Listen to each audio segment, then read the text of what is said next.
In the golden heat of the desert, the people of Israel marched with quiet determination, their sandals pressing into the dust of the wilderness that stretched endlessly behind them. Before their eyes rose the mighty city of Jericho, its walls towering and unyielding, casting long shadows over the dry earth. To human eyes, those walls were invincible, carved with the strength of generations and guarded by men who trusted in their fortress.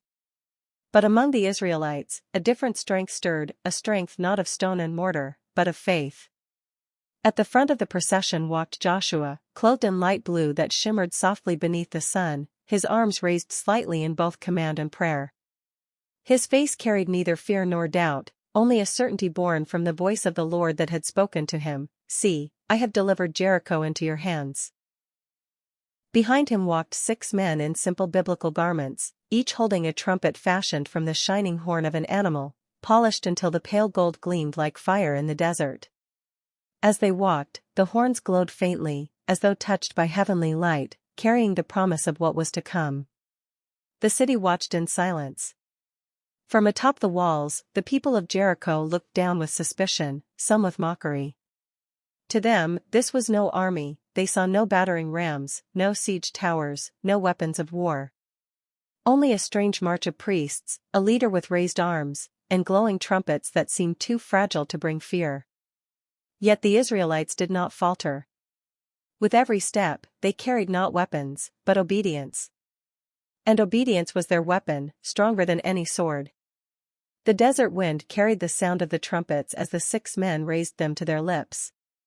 A low, trembling note filled the air, echoing across the sands and bouncing against the unyielding stones of Jericho. It was not the sound of battle, but of proclamation, a cry of faith, of heaven's nearness, of unseen armies walking beside them.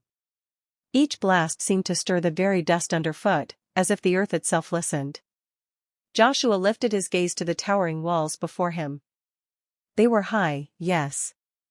They were strong, yes. But they were not eternal. He knew that behind the stone lay human hearts, and human hearts could not stand against the living God. "March," he whispered to his people, his voice steady. "Do as the Lord has commanded, and the walls will fall." So they marched. Day after day, under the blazing sun and the silver glow of the moon, they circled the city.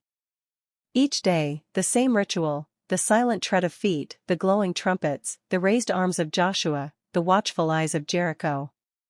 Some among the city grew uneasy, others mocked louder, yet still the march continued.